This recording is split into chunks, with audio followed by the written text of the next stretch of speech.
Good morning, Steve. It's week 4 of the NFL.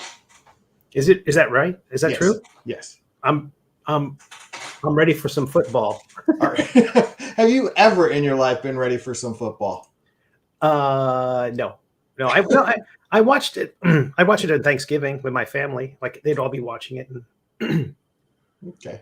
Well, yep. So we're going to be a little bit shorter today because I've got to get to the stadium to watch my Titans take on the Cincinnati Bengals. We're currently 1-2. We've had a rough start to the season, but here we go. Is both your hat and shirt Titans themed? Yes. Fantastic. Yeah. Of course. Titans.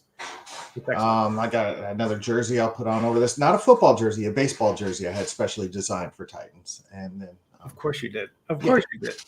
And then I've got so many different hats, but this is a game hat. So with the pin from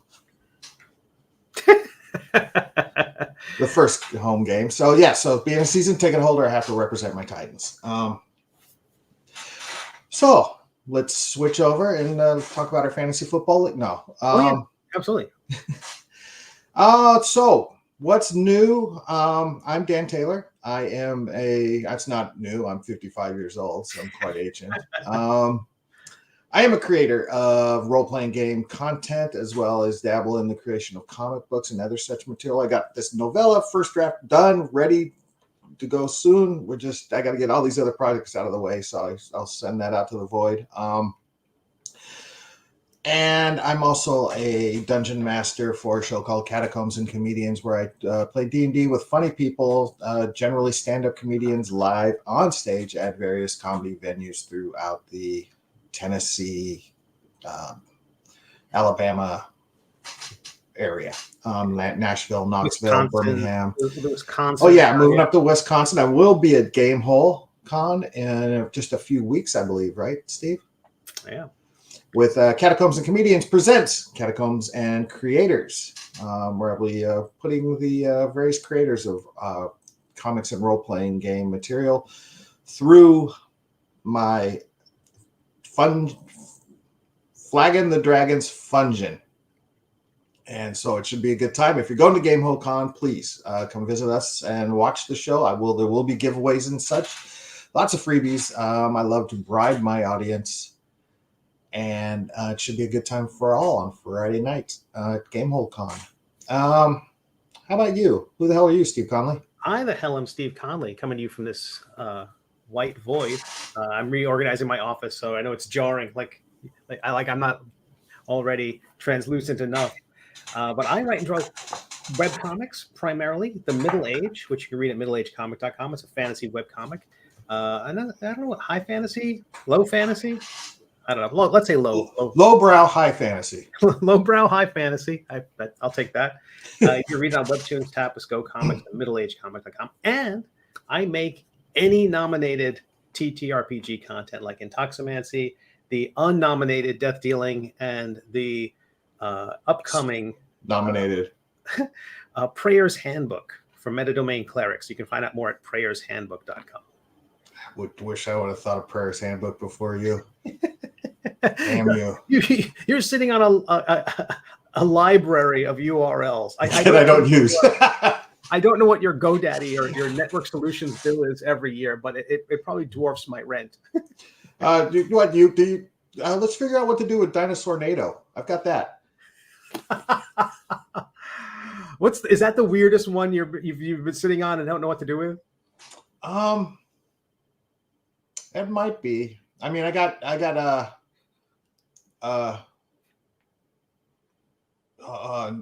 Noirmancer as an NOIR.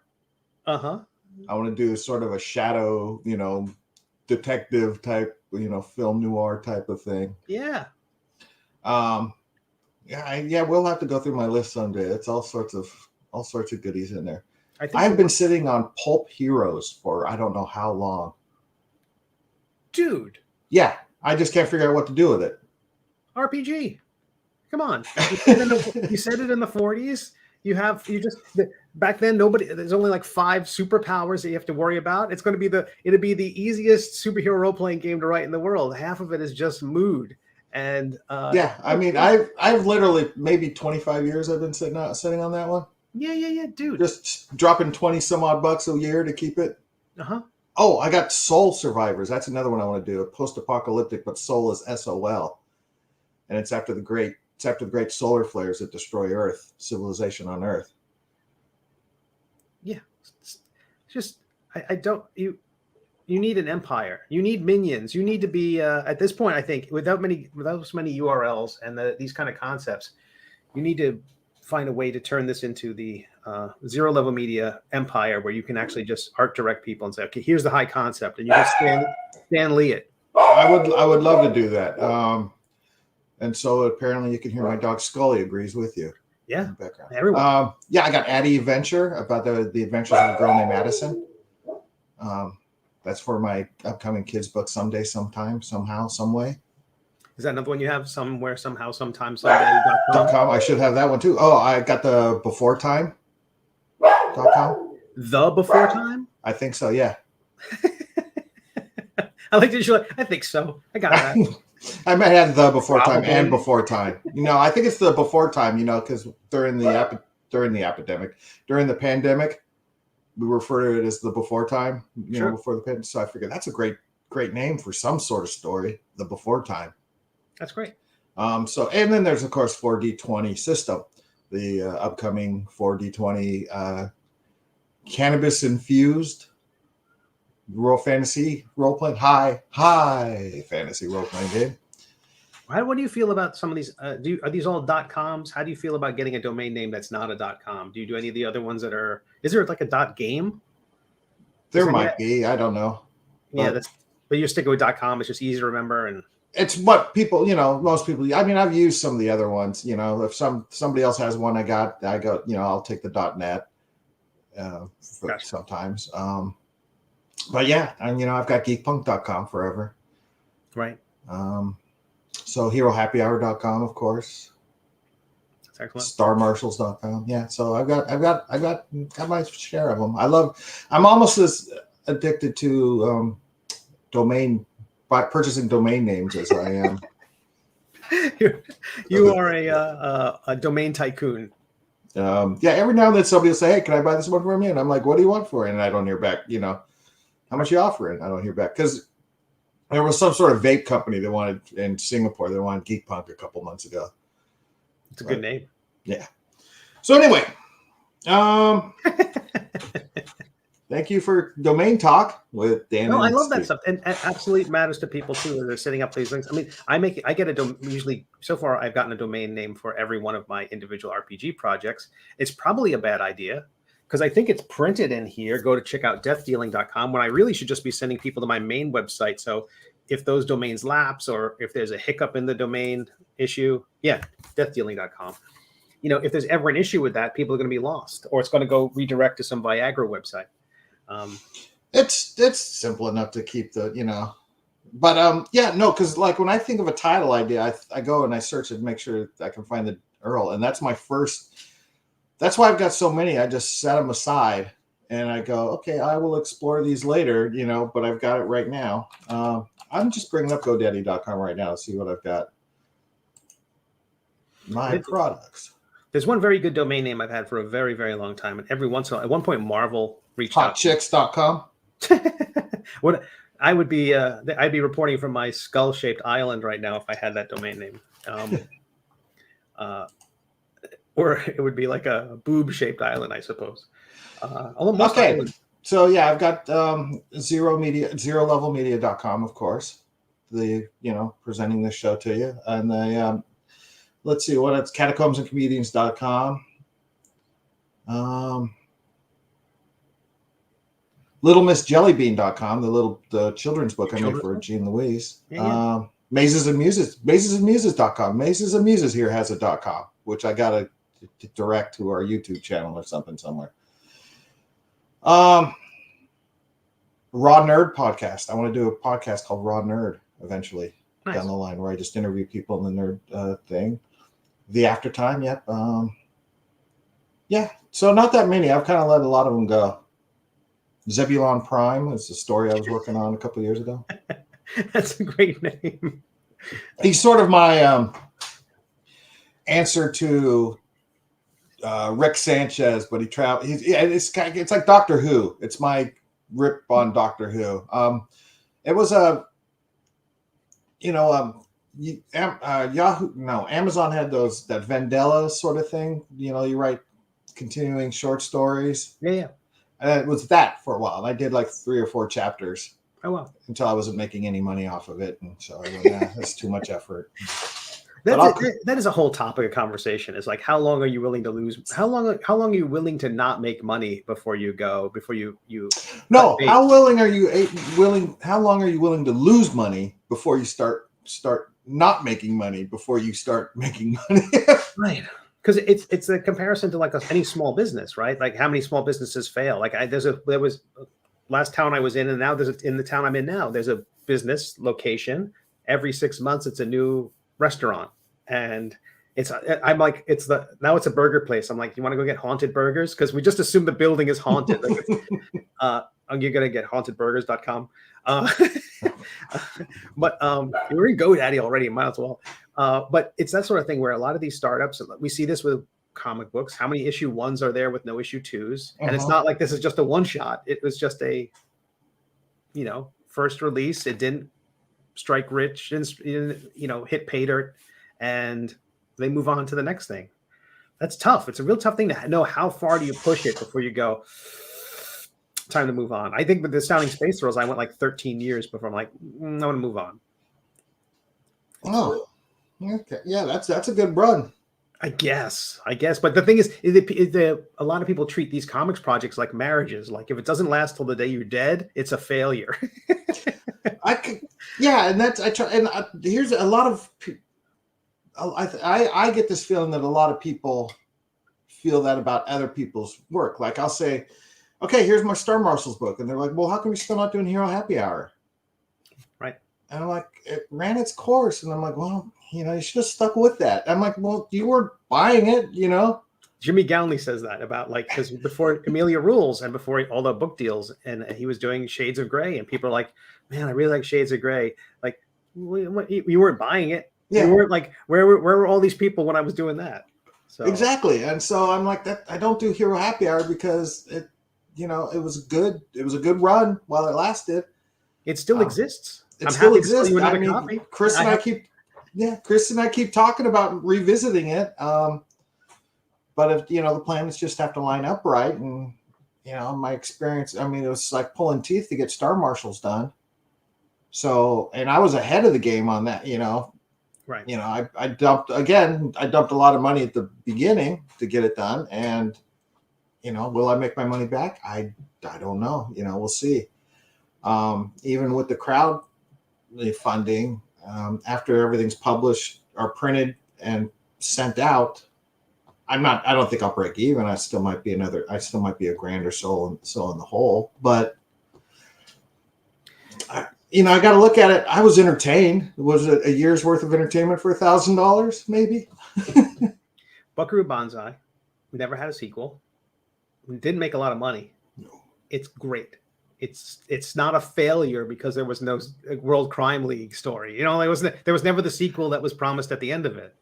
He did publish the book. Right, but that wasn't. I heard it was. I bought it and I heard it was horrible, so I didn't read it. But the idea being that doesn't make the movie bad. Just because Citizen Kane didn't make a lot of money at the box office on its initial run, and there's no Citizen Kane 2, that it doesn't. The Revenge of Rosebud. Charles Foster and Furious. Revengeofrosebud.com. Got it. But that doesn't make it a failure. I think it's okay. And Calvin and Hobbes ended. That doesn't mean it was bad. Exactly. But Calvin and Hobbes was a lot more successful than Hero Happy Hour. The other examples I had were like a Galaxy Quest, Buckaroo Banzai. Again, Citizen Kane, they didn't make a lot of money, right? And were considered flops at first. I think they were. I think it didn't help that Hearst was making sure no one could see Citizen Kane, but they didn't succeed. Blade Runner was a flop. Exactly.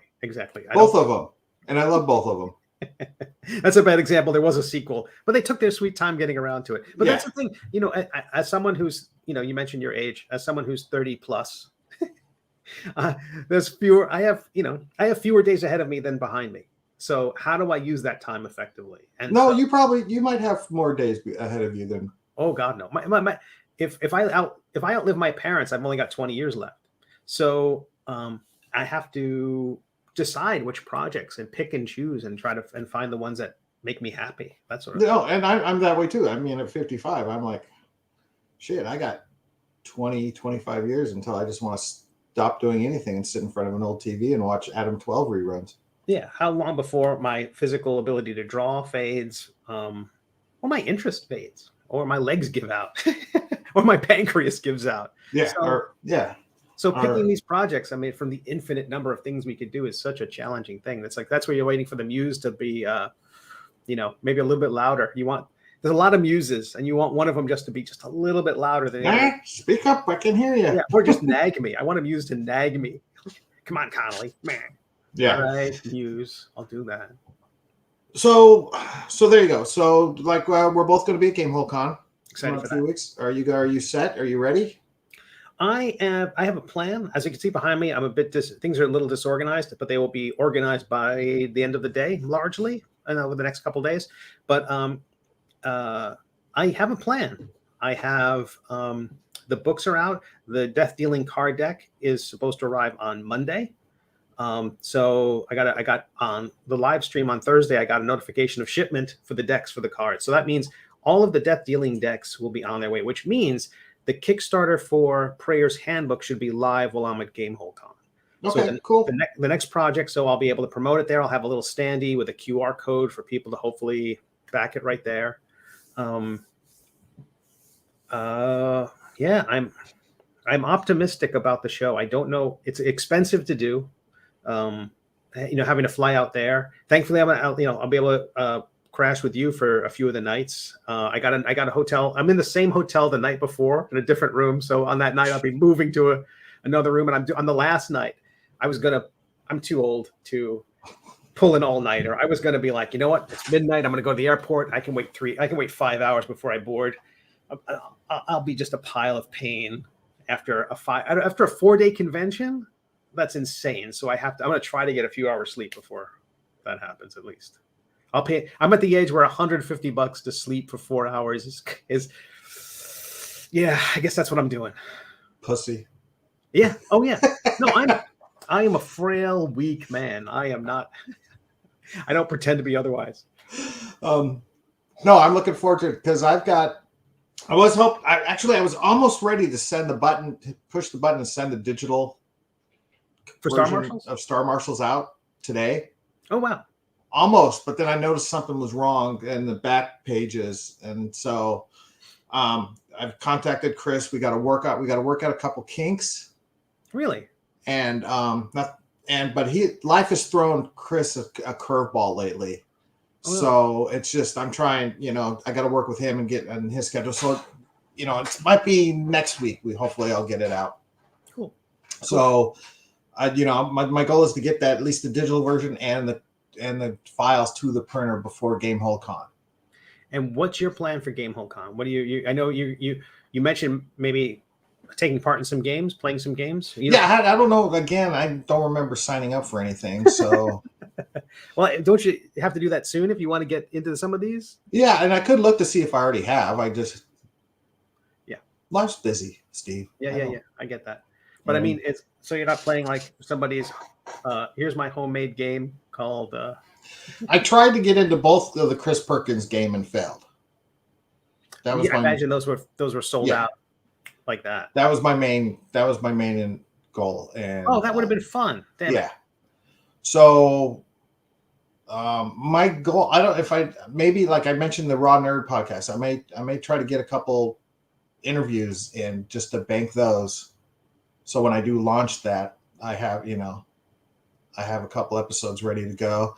I've got my game, of course, on Friday. I'm going to take a tiny little corner of your table to promote, to have my postcards or whatever. I'm happy to hand out the postcards. I won't let you sit up there because I can't. No, yeah. Because I just have this nightmarish story. My friend Tom Zoller set up at Dragon Con, and he got into so much trouble because he gave a portion of his table to someone. Like they came down on him hard, and I'm like, nope. Oh yeah. I'm going to be the most polite. I'm going to be the best neighbor to my whoever's to the left and right. I'm going to be like, can I watch your table while you use the gents? I'm going to be the nicest, quietest. I'm going to be the nail that's already. Oh no, I understand. Yeah, the conventions want everybody to buy their own table. So, but if you have postcards, anyone who buys anything, drop it in. Yeah, they're going to get one. You know what I mean? So yeah, I want to promote you, and I want to make sure everybody sees you, but I want us to play by their rules so we don't get. But also, Mazes and Muses is you too. So exactly. So that that will for now. It's you get rid of me, so you go there, and next thing you know, it's Perkins is going to have my spot until I find. Well, I got to find another Steve. You know me and Steve's. I bet Kavalik would change his name to be on this show. Kavalik and I tried a podcast once, but schedule-wise just wasn't working out. It was called Negative Hit Points. That's a good name. And it was one he had. That was a domain name he had. Got it. And he just wanted to use it. And I think we interviewed Phil Hester and did one episode. And that was the extent of it. So that's great. But he's a very busy man. And you're going to start another podcast with all the stuff on your plate. Well, here's what Raw Nerd Podcast will be. Me talking to one other person with very low production value. I think that's probably great. No edits, no cuts, no, I just me and if I do it online or in person, I'll have it set up or, we just talk for an hour back and forth. I did one a couple years ago with writer Josh Falkoff.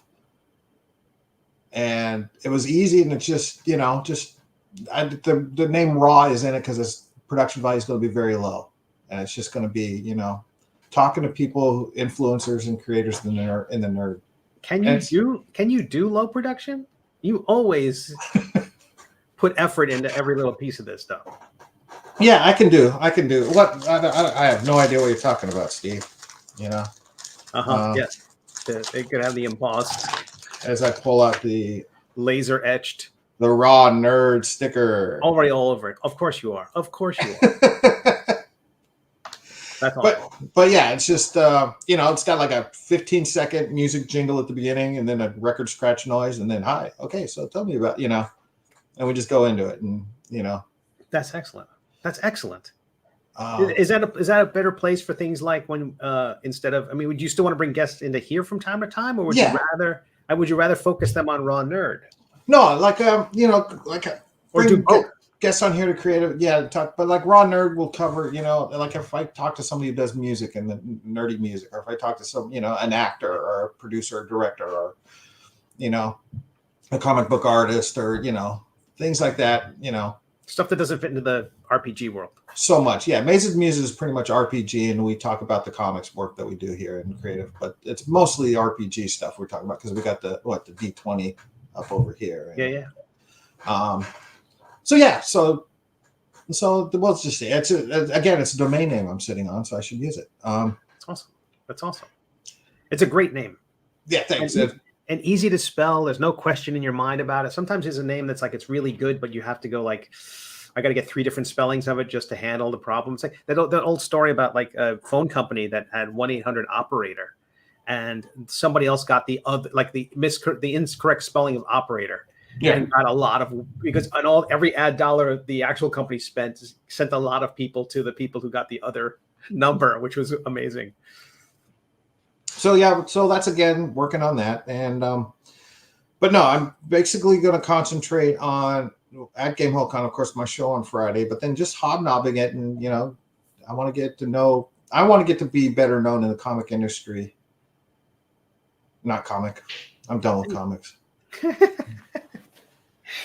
Role-playing game industry, and I'm selling these domain names. So like I tell Chris Perkins, I want to be D&D famous. So yeah, you mentioned that. I normally I think of fame as something that people want to get something out of. Is it a personal validation? Yeah. Is it a kind of like So, and how do you get that? How do you get that famed? Is it through the work? Is it through the podcast? Is it through what or is it like, let's try everything and see what sticks? Yeah, exactly. I mean, because I mean, who's very famous? Who's very D&D famous? Matt Mercer's D&D famous. I don't want to be Matt Mercer famous. I don't think I could ever be Matt Mercer famous. But I would be. Oh, Dan Taylor. Yeah, I've heard of him. He runs good games. It's fun stuff. You know. Oh, I love his Warrenhold. So is it fame a thing that like you want to be an influencer, or is it fame that you want to be respected? It's because it feels like there's different stages of what that fame is and what that means. Because like Sly Flourish is famous to us. Yeah. It's not famous to. If I'm Sly Flourish D&D famous, I'd be happy. That would be huge. I mean, huge. I want to be respected and admired. I'm validated. I don't need, you know, I just want to be loved, Steve. That's just want to be loved. It's a core thing that a lot of people don't talk about. You generally are, you are kind of, you are my sport friend. You're my friend who likes sport. And so, but there's kind of there's often a locker room kind of sensibility which is not open to sensitivity, and it's kind of like the desire for fame is such a core need. Not fame, validation. Yeah, need for validation. Fame I guess is one outward form of that, but it's so interesting.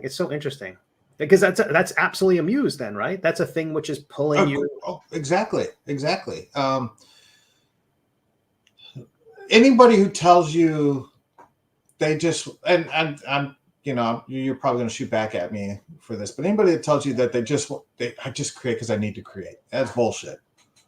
You do it to get something out of it, and you just may not have your finger on what it is that you want to get out of it yet. I mean, nobody digs a ditch just to dig a ditch. Does that make sense? Yeah, I mean, I do it because I enjoy the work mostly. I do it because it makes me happy to draw a silly face, and it beats a real job. You know what I mean? That's the sort of thing where it is. It's like, so you are selfishly doing it to avoid getting a real job. Yes. It's not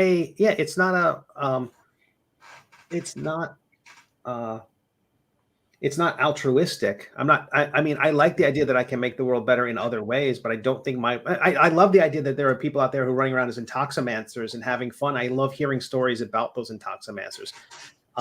That is exciting to me. But the part that is the best part is the finished book. Holding this in my hands is validation, right? That is like, this exists and this is real. And if I'm dead tomorrow, this still will, until the environment takes it will exist. And there's pixels of this book that exist. And to me, that is the validation. So yeah, I think that's core. It's also, relationships. I'm sure you get it from your daughter and your pets and your wife. But the idea of having it in a professional way, the idea that your work matters, that's huge. But it's not. But I do think the idea of fame is helpful in as much as it will help me sell books. If people know of me and go, oh, that was a comment that happened on the middle-aged Facebook page. I'm advertising Intoximancy. I paid $5 a day on Facebook to advertise the thing. And someone said, hey, can I try this at my table? And they tagged their dungeon master. The dungeon master responded, I'll look. And then responded again, oh, right, I like this guy's comics. You can use it. Like, so that person knew the middle age, and that provided the validation to let him use Intoximancy at the table. So is that fame? Yeah, that's fame. In the atomic level. Okay. Fame doesn't need to be an ugly word. Oh no, I don't think it has to be. When someone says I want to be famous, you're like, well, there's not there's already a Beyonce and a Taylor Swift. There's not room for anybody else to be famous. And it's equated with influencer kind of talk nowadays. Yeah. So when I say D&D famous, I just want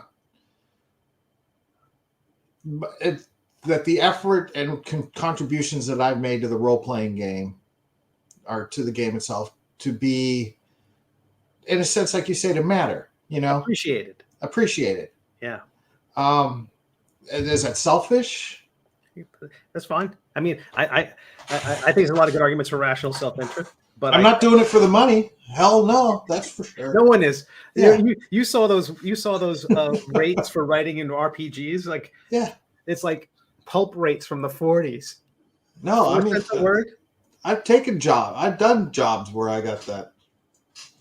We talked about it last week, I think. Yeah.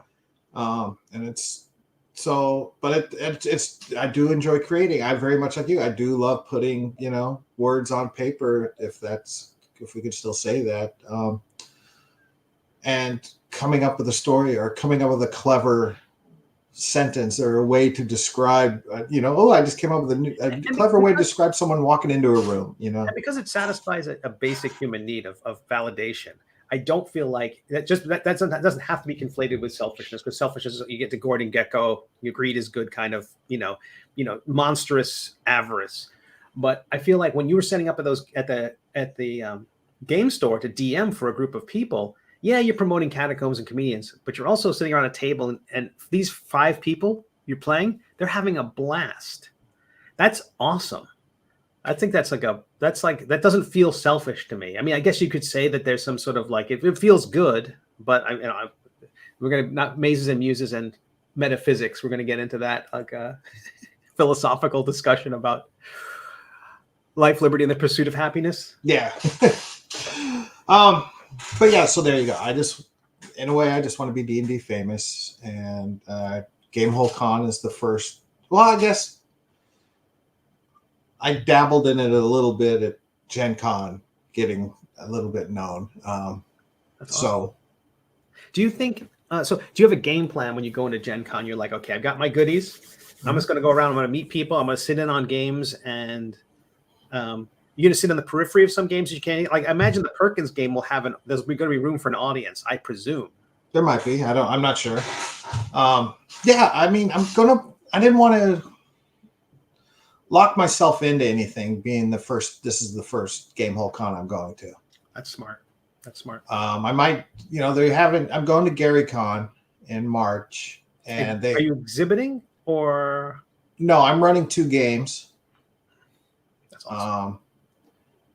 But that's it, because it's my first one. I didn't want to do it every time. I think I'm running a game early on Friday and early on Saturday, and then leaving my schedule open to if I just wander around and talk to the likes of, Perkins or Forbeck and other creators, and, just so, oh yeah, I met Dan. Oh yeah, I know Dan, Yeah, of course. They start to see you, they get to know you. And yeah. Is there going to be a recording of the Catacombs and creators? I believe there will be. Sweet. One way or the other. I think it'll be live broadcast. Hot damn. I'm not positive. I got to talk to Tom again about that to see, because it's in his studio Oh, wow. that they have there. So I believe it will be, live streamed, and dude, you're gonna be D&D famous. We'll see. And then, but I also just bought a new camera get-up that people use, musicians use to set up for their own performances. It was like $200 or $150, and it's supposed to be 4K, really nice. Because I bought the GoPro, but that's kind of set up. This is supposed to just a little cube you just set up in front of you, and so. Wow. How'd you find out about that? How did you? A Facebook ad. Wow. Yeah. All right. So one way or the other, I mean, I figured at the minimum, when we do our live Mazes and Muses from Gamehole Con, we'll have that set up in front of us. That's awesome. Or, maybe, and we'll just have 2 little microphones. When we go out for breakfast, do you eat breakfast? Yeah. Well, I know some people aren't breakfast people. I generally have something really light, but if we go to wherever we go for breakfast, we just set the camera up there and then do it. You could do daily reports. You could do. So I did. This is good. We're going to find out all sorts of fun, interesting things we can do to become D&D famous. Yeah. And then who knows the trouble we'll get in later. Just, I hope you have bail money ready.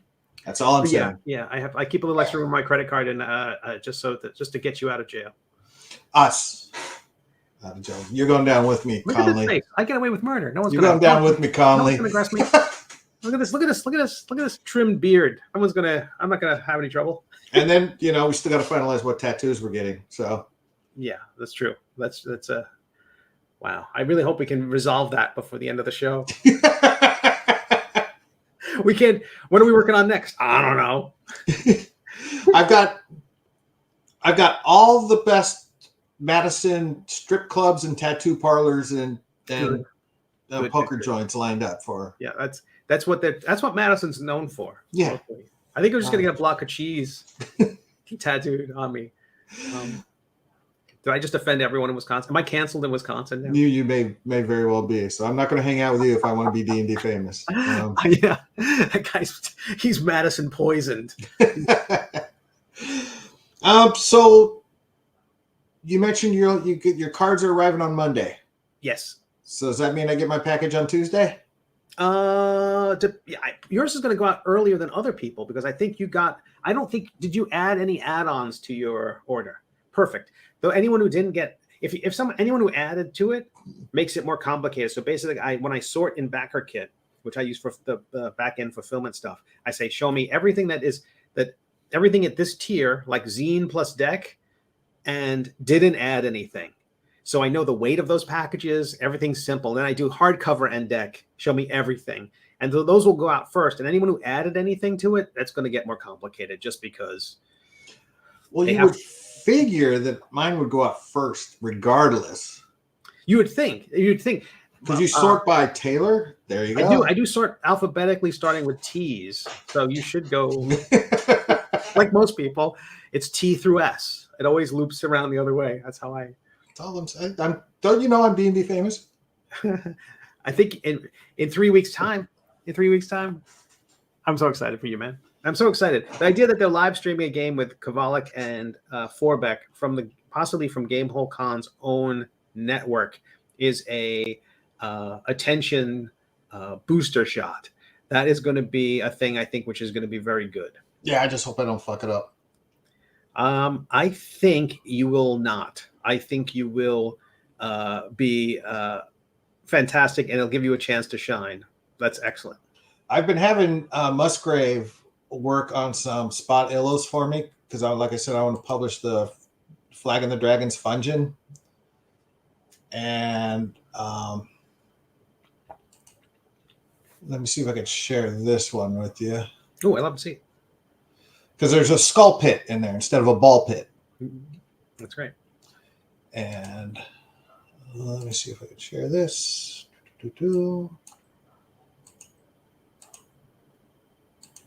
And I assume. There you go. Oh, that's excellent. Yeah. Is that one of the characters? No, that's just a random. Because when I published it, I kind of want it to be an old school D&D module. Yep. So this will be the page that talks about the skull pit, and then I've got these little mushroom guys. Those are excellent. They're called fun guys. Those are excellent. They're there to have fun. And then the momentum. Here's a witch with the Flag of the Dragon sock puppet. That's excellent. The kind of motion that Musgrave put in that running fungi. Yeah. It's got the kind of Papa Smurf hat quality to it as they're running. That's very Peyo. That's awesome. Yeah. So there you go. Yeah, that's great. That's great. So I'm waiting on a couple more illustrations from him for that, and then my wife and kid are leaving on a trip to Florida early Wednesday morning. So I'm a bachelor from Wednesday till Sunday. So I'm hoping to get everything Star Marshals done and everything Gamehole Con done in that period. That's excellent. Fingers crossed. That's fantastic. This is going to be fun. And then I'm working on the cover for Prayer's Handbook. And I'm still on the fence about calling it Metadomain versus calling it Prayer's Handbook because I don't want Hasbro to slap me in the face. Again, I'm trying to be internet surreptitious. I want to be D&D below everyone's radar. You're not living, Steve, until you get a cease and desist from Marvel and DC. I guess that is a badge of honor. Hey, is that on the wall behind you? Is that framed behind you? This thing over here. No, that's actually my Aquabats cadet certificate. So got to go next to the Star Marshal one. I'm working on the cover for it because I'm basically trying to create all the artistic pieces I need to have the campaign page ready. Because I got the page approved, 165 people are queued up for when it launches, and it's just a case of I have to basically redo the campaign page. I put up a placeholder one that Kickstarter can look at, but pure speculation. I have to make a real one, and so there's a lot of graphics to do. But all that has to be done before the. Hey, Fraley, good to see you. Hey, it's been a while, Fraley. So I have to make sure that everything at Prayer's Handbook is rock solid and convincing to let people part with their hard-earned cash. No, you'll be fine. And what's the one after Prayer's Handbook? Can't say yet. There'll be a Kickstarter for the next volume of The Middle Age. But then we've got next one. The next one will be the next campaign I thought about having before, but it's going to be for Zine Quest. So February. So the idea would be to get everything out the door for Prayer's Handbook. And this kind of rolling effect is working out really well. Launching the campaign when the other awards are delivered or have just been delivered or about to, so the idea that there's kind of someone called it a hype train. I think that's a Twitch term, but I think it also applies to maybe other marketing concepts where as I'm delivering one, I announce the next one, and it gives people open up the box and go, this is awesome. What's the next thing? And so when they get the Death Dealing deck, fingers crossed, it looks awesome. I haven't seen them. I hope they look great. You know what? More important than anything, I want them to feel like a deck of cards in your hand. Because, sometimes you get some cards and they're like, this is a little too cheap. Yeah. Or it's card stock. I want it to feel like cards. I want that sense of just being able to shuffle the cards and fingers crossed. I hope I found a good vendor, no matter how slow they are. Nope. Like I said, fingers crossed. We'll play some Pinochle at Game Hole Con, or some War. Blackjack. Yeah, War is good too. Actually, let's get a poker game. We can do poker. I've got my inspiration poker chips. I'm certain there will be an empty table at some point where we'll get that. Will be fun too. Hey, we're gonna play D&D here. You kids get out. You guys get out of here with your cards. If it's not already going on, we can start the tradition of the annual poker game at Game Hole Con. That'd be amazing. Yeah, just we'll all be coughing as we try to smoke stogies and I don't know what the I'm again, having never been to Game Hole Con, a lot of the conventions I go to, Saturday night is the awards or whatever it is, but there's nothing like that here. It's not like I think there's a reception Thursday night, but I won't be there in time for it. Wait, not Thursday night, Wednesday night. Yeah, I won't be there in time unless because I plan on working half a day Wednesday, then starting that drive up. Right. So I plan on just crashing somewhere in Chicago You said you're 8 hours away? Yeah, so about halfway up, I'll just find a little sleazy, cheap motel to crash in and bring you some bed bugs. Sweet. That's great. That'll be next thing. Bed bugs and get the domain. And broomsticks. There you go. Get in trouble with Disney and La Quinta. There you go. We don't have enough time to discuss have you been following the Rebel Moon Evil Genius? No. Look it up. We will discuss that next week. Rebel Moon Evil Genius. Evil Genius Games, who put out the Everyday Heroes, the D20 modernization redo. Apparently behind the scenes, they were working on a role-playing adaptation of Zack Snyder's upcoming movie, Rebel Moon. Okay. Are you familiar with the Zack Snyder's Rebel Moon? I am a bit. Well, Netflix has pulled the project, and after Evil Genius Games pretty much finished everything. So the Evil Genius was doing a legitimate licensed adaptation of the thing that's not coming out. They paid for the license. They paid for license for a thing. And then Netflix said, here, we're going to pull it. We'll give you 50 grand. And then apparently they're using, but Netflix is claiming to own all the material that they did, that they handed over, because it was almost done. And like a 300-page Bible that fill in history and background information on Zack Snyder's Rebel Moon universe. And Netflix is pulling it. Because they said it was a breach of contract because they shared it at a convention, but supposedly they had Netflix okay to do that. So I don't know. I'm not positive on all the details. We should have Owen here to tell us everything. But look it up and we can discuss it more on next Sunday. Yeah, for sure. But wow. At least check out the trailer for Rebel Moon. I mean, I think Netflix might be doing them a favor by not associating them with the Zack Snyder project, but that's just me in my opinion. So the project itself isn't canceled. The film, the film's coming out. The TV film's still coming out, but yeah. But the game has had its license pulled. As if maybe they want to put out their own game and use that material. I don't know the whole. And gave them a kill fee of 50 grand that they don't want. So now Evil Genius is suing Netflix. Wow. So look it up. We will discuss further. At least watch the trailer for Rebel Moon. I don't know how this movie's going to be pulled off, because it looks like Zack Snyder stole every neat idea a 12-year-old would find in a movie and put it in this movie. That's all. That was Sucker Punch, right? Yeah, exactly. I'm sorry. That was a 13-year-old boy. He's doing the one for the 12-year-old boy. Gotcha. This one has lightsabers, and right. I mean, I'm watching the trailer. Go, okay, Game of Thrones, Dune, Star Wars.